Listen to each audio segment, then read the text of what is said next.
I would advise all of you to write stories in the same space. This is the color chart. If up here red is thriller, and you've written a thriller, you can write a horror thriller.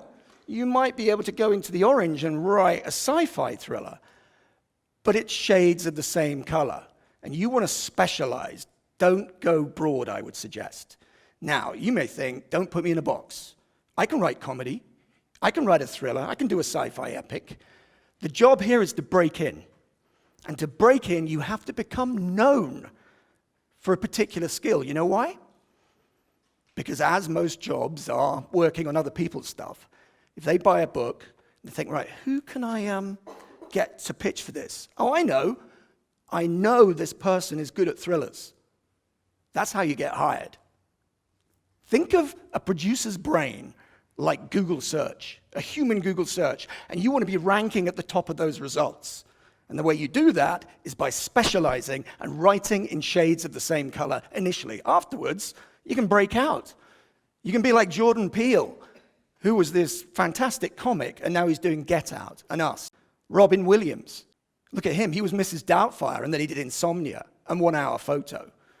You can break out later. Be disciplined. Write in shades of the same color. This is what I suggest you need to think about. The 4 circles. Find your writing sweet spot. And I've been to panels before. You get distributors sitting on the panel, and the writer asks a question. What should I do? What should I write? Write what you know. Or write what you love. Don't worry about the market. And I think this is unhelpful advice. You do need to write what you love, because you're going to spend 6 months dying at the desk trying to figure it out. So it is absolutely important that that circle of the Venn diagram is covered. If the 3 others are there and you don't love it, you will fail. But what you want to be doing is creating stories that showcase your strengths. And that comes from knowing what your strengths are. And you want to create stories that answer the question only I. If you come up with this, you'll be ahead of 90% of the rest of the writers who are queuing up trying to get through the door. And the biggest thing I would argue is make sure the stories that you choose to write are in circle 4, which is they are part of your known strategy. That these stories are advancing your position in the market so your representatives can place you, and so you can become more known for this thing that you've decided you're best at, and which only you could write. Now, there is a 5th circle, and that is the market. And this one is the hardest one to get right, because who knows what everyone wants. But what I would say is this: do not be ignorant about changes in the film and television market. Watch these 3 little clips and have a think, and I want somebody to tell me what they all have in common. Injuries we sustain. Thank God. Things have gotten out of hand with our friend. You gotta sit down, everybody says so. It's what it is. They're Netflix, right? That last movie, The Irishman, will have a limited release, but be in no doubt, these are made for TV movies. This guy directs TV movies now. Scorsese couldn't get the money to make The Irishman, a man who loves cinema more than life itself. It's his religion. And 50% of the people who are going to be watching The Irishman are going to be watching it on their telephones. How happy is he about that? Not happy at all. And that's why he's been lashing out at Marvel. But this is the new reality. So how many people here, I imagine a lot of you are thinking about features, right? I think you should absolutely figure out a way to get a feature made. But if at all possible, think television.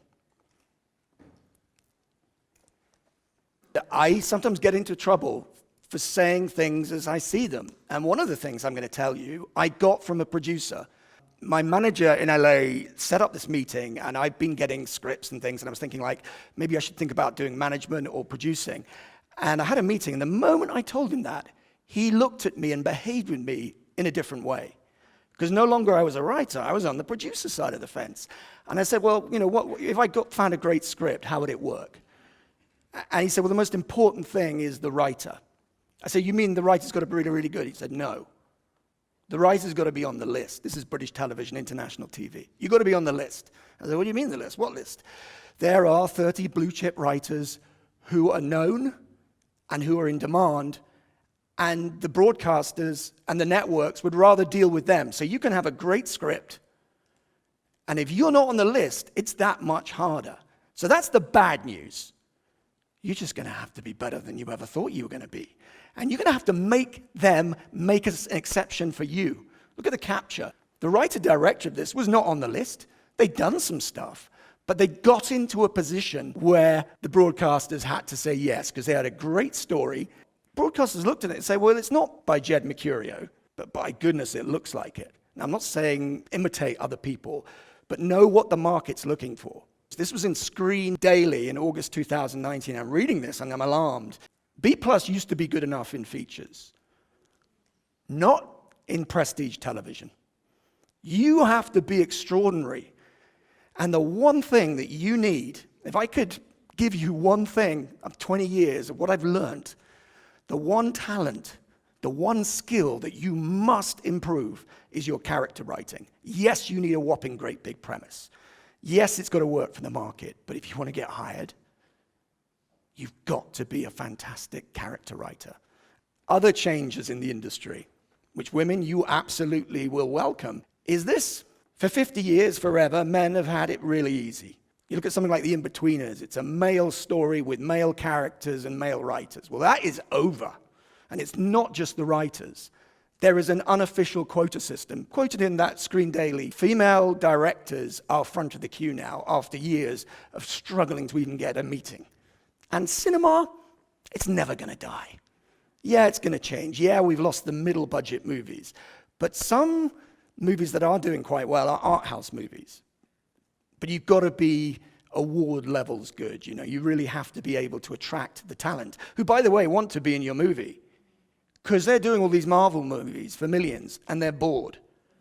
They've got green screen fatigue. How are they going to get an Oscar on a Marvel movie if they're block booked for 18 months? Well, they're going to work on your movie.